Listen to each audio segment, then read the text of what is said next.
पिछले 300 साल से जो रिसर्च हुई, 300 साढ़े 300 साल में एलोपैथी में बहुत बढ़िया रिसर्च हुई। हाँ।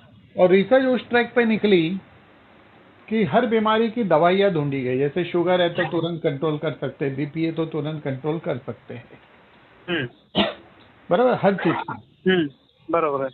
लेकिन बहुत साल बाद एक दूसरी दिशा भी खुली मेडिकल साइंस में, और वो है वेलनेस।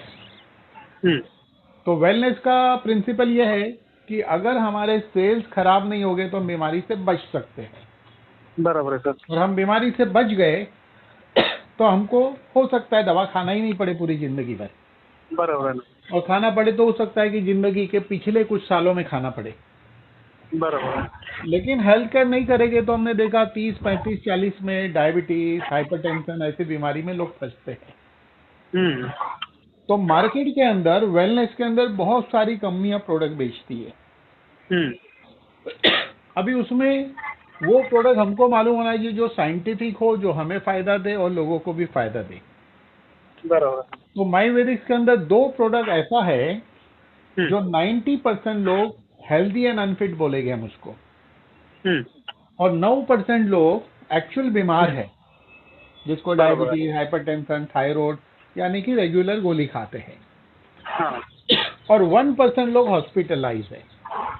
बराबर है। ये 90% वाले 9% में कन्वर्ट होते हैं और उसी में से कोई हॉस्पिटल में भी जाता है।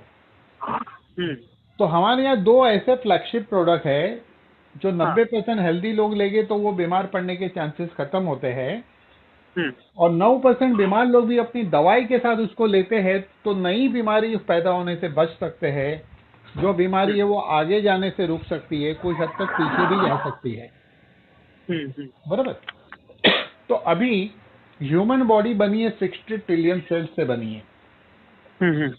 तो देखो, डायबिटीज एक्चुअल बीमारी नहीं, बीमारी है सेल्स, पेनक्रियास के सेल्स खराब हुए बोल के डायबिटीज हुआ, बराबर है। बीटा सेल्स खराब होता बराबर, है। बीटा सेल्स खराब हुआ। अभी देखो, टीएसएच को बीमारी समझता है, अल्ट्रोस्टिन थायरोनम for TSH, but actual problem है कि थायराइड के सेल टीएसएच को यूज नहीं कर पा रहा, इसलिए टीएसएच बढ़ गया, इसलिए क्योंकि बराबर है। टीएसएच तो बना रहा पिट्यूटरी ग्लैंड। तो बेसिकली हमारे सेल्स अच्छे रहेंगे तो हम अच्छे रह सकते हैं। अब हमारे सेल्स का दुश्मन है फ्री रेडिकल। बराबर है। तो हजारों कारणों से फ्री रेडिकल प्रोड्यूस होता है, जिसकी मॉलिक्यूलर केमिस्ट्री चेन के अंदर इलेक्ट्रॉन की ऑड पेयर रहती है। तो इलेक्ट्रॉन ढूंढता है, वो बॉडी के जिस हिस्से के सेल से इलेक्ट्रॉन चुराएगा वो सेल खराब होने से वहां समस्या पैदा होती है और उसको बीमारी कहते हैं हम। बराबर। अगर हम इसको और मॉडर्न लैंग्वेज में देखें तो सारी बीमारी की जड़ एसिड अल्कलाइन इम्बैलेंस है। तो जितनी भी बीमारी होती है 85% डिसीज होने का कारण एसिड है, और 15% बीमारी अल्कलाइन बढ़ने से होती है। बराबर। तो एक पीएच स्केल है 0 to 14, 7 होता है मिड पॉइंट 7। अगर कोई भी चीज को 7 के नीचे रहेगा काउंटिंग तो उसको एसिडिक कहेंगे, 7 के ऊपर अल्कलाइन। तो हमारे बॉडी का आर्टेरियल ब्लड पीएच 7.350 to 7.450 होना चाहिए for good health and survival, जिसको एबीजी एनालिसिस चेकिंग कहते हैं।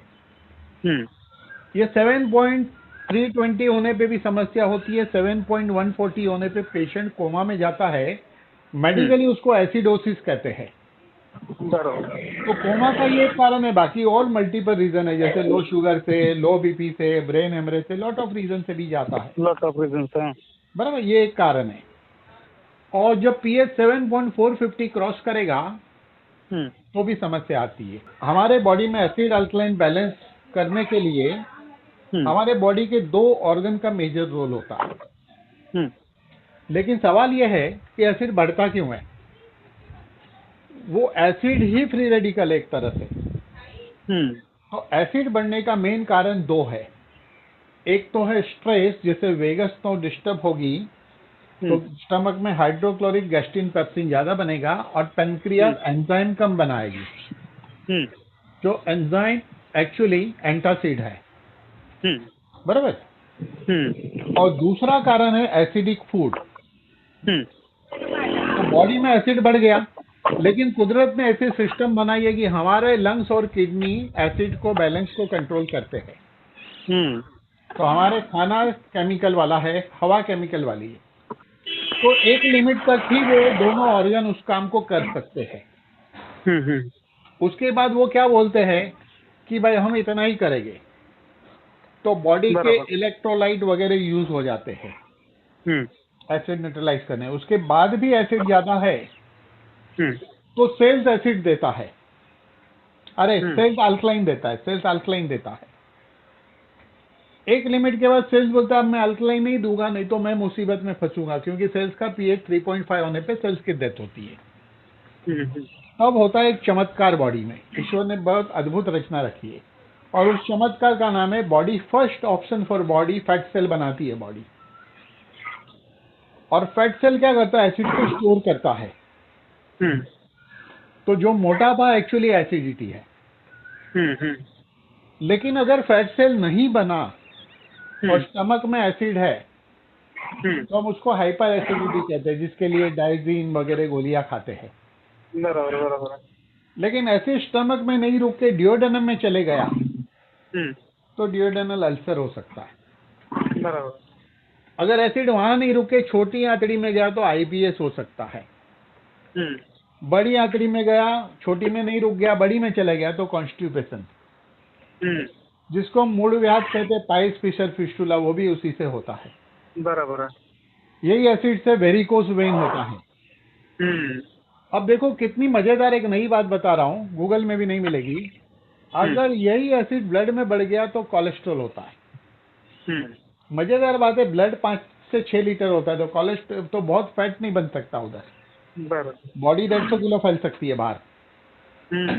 तो वो जो फैट बनता है एसिड के कारण, तो उसका नेक्स्ट स्टेप होता है ब्लॉकेज।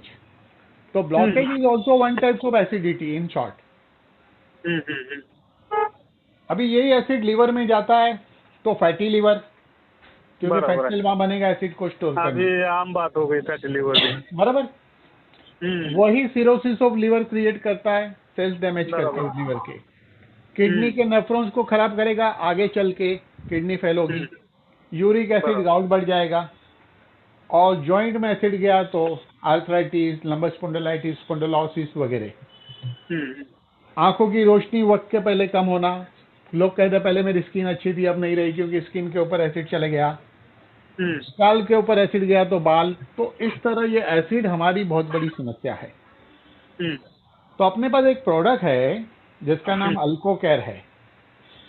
इसके अंदर 600 मॉलिक्यूल है जो फ्रूट, वेजिटेबल एंड फ्लावर का एक्सट्रैक्ट है, और जो क्रोमेटो फ्रेगमेंटेशन टेक्नोलॉजी से बना है, यानी कि बहुत स्मॉल मॉलिक्यूल होते हैं उसके। अब स्मॉल मॉलिक्यूल का एक एग्जांपल मैं बता सकता हूँ कि स्मॉल कितना है, कि एक ग्लास पानी में कैप्सूल डाल दिया, आधे ग्लास पानी में खोल के, और उसमें हल्दी डालो तो हल्दी पूरा डार्क रेड जैसे हो जाता है, आपको लगेगा ब्लड है। नहीं नहीं नहीं नहीं, वो ये है, बराबर है। बराबर। अल्कलाइन है इसके लिए, बिकॉज ऑफ अल्कलाइन। और नॉर्मल पानी में हल्दी पीला रहता है। हाँ बराबर है। तो इसका मॉलिक्यूल इतना छोटा है कि हल्दी के मॉलिक्यूल को अंदर घुस के ब्रेक करता है। इसको बोलते हैं क्रोमेटो फ्रेगमेंटेशन टेक्नोलॉजी। बराबर। और इसके अंदर बी ग्रुप से लेके ए ग्रुप से लेके A B C D E और सारे मिनरल्स मौजूद है। तो सुबह एक गोली खाली पेट और रात को सोते वक्त एक गोली खाना है। 16 साल की उम्र के बाद सभी लोग इसको खा सकते हैं रेगुलर, हेल्दी रहने के लिए। बीमार को भी खाना है ये। अब ये क्या करेगा, एसिड अल्कलाइन बैलेंस रखेगा। आप खुद भी जरूर खाइएगा, मैं भी खाता हूँ, मिराकल दिखेगा। अब हमारा दूसरा प्रोडक्ट है जिसका नाम है लाइपोप्राश G1 करके है। G1 लाइपोप्राश। तो अकॉर्डिंग टू आयुर्वेद शास्त्र हमें चाहिए 43 जड़ी बूटी हेल्दी रहने के लिए। हमें पता है कि अर्जुन हार्ट के लिए काम करता है, गोखरू किडनी के लिए, ब्राह्मी शंकुष्टि ब्रेन के लिए, अर्जुन हार्ट के लिए। लेकिन समस्या है कि ये सारे प्रोडक्ट अर्जुन रिकमेंड तब किया जाता है जब कोलेस्ट्रॉल एंड हार्ट की समस्या हो, गोखरू तब देते जब किडनी की समस्या हो, प्रोस्टेट की हो तो। बरोबर। लेकिन यहाँ तात्पर्य यह है कि हमें ये रेगुलर 43 जड़ी बूटी मिले तो सारे ऑर्गन ठीक रहेंगे। बराबर। तो 43 की 43 जड़ी बूटी हम खा नहीं सकते रॉ फॉर्म में। अगर खा लिया तो दिन भर उल्टी जैसा होगा। बराबर है। जैसे हम एक एप्पल खाते हैं, एप्पल, तो एप्पल पचता है पचता है पचता है और बॉडी उसमें से एक छोटा सा मॉलिक्यूल निकाल लेती है जो उसका एक्चुअल ताकत है एप्पल का, एक्सट्रैक्ट है, बराबर है, बराबर। एक्सट्रैक्ट। तो यहाँ पे माइक्रो क्लस्टरिंग मेथड से 43 जड़ी बूटी के मॉलिक्यूल निकाले गए हैं और उसको एक प्राश के रूप में उसमें डाल के मिक्स किया। तो जैसे हम उसको 5 ग्राम उसको सुबह खाना है अल्कोहल लेने के बाद और 5 ग्राम रात को अल्कोहल लेने के बाद खाना है, चूसना है। लेडीज को 2.5 ग्राम के लेना है। अभी कैसा है कि एक हीरोइन है काजोल हीरोइन, जो एक जमाने में बहुत डार्क थी, बराबर। अब वो बहुत ही गोरी है क्योंकि वो ग्लूटाथियोन इंजेक्शन लेकर आईवी से उसका वो चेंज हुआ, बरसों तक उसने लिया, लेकिन आम आदमी को परवड़ेगा नहीं। तो मार्केट में ग्लूटाथियोन का गोली आ गया, लेकिन वो गोली इतना वर्क नहीं करता बिकॉज ऑफ स्टमक एसिड उसको इफेक्ट को खत्म कर देता। तो अपनी कंपनी में एक प्रोडक्ट आने वाला है, ग्लूटाथियोन स्ट्रिप रहेगी, मुंह में रख के चूसना है, पिघलेगा और मुंह के सलाइवा के थ्रू ब्लड में मिक्स हो जाएगा। होम्योपैथी भी मुंह के सलाइवा के जरिए ब्लड में डायरेक्ट जाता है, इसी तरह ये 43 जड़ी बूटी के एक्सट्रैक्ट सलाइवा के थ्रू ब्लड प्लाज्मा में इमीडिएट मिक्स होते हैं। बराबर। तो हमारी टंग कितनी इंपॉर्टेंट है कि आप नीम के पानी में पैर को डुबो के रखिए 20-25 मिनट, तो वो नीम का जो पानी का टेस्ट टंग पे आता है, टंग से आता है, बराबर है। तो हमारी टंग है सबसे पावरफुल है। तो ये दो प्रोडक्ट बीमार आदमी 9% और 90% हेल्दी रहे, दोनों के लिए इंपॉर्टेंट है। अब जो बीमार आदमी है, समझो जिसको जॉइंट का प्रॉब्लम है, तो ये दो प्रोडक्ट के साथ आर्थोस्काई करके प्रोडक्ट है वो देना है। और हम अच्छे हैं तो भी साल में 2 बोतल खा सकते हैं जॉइंट की सर्विसिंग के लिए।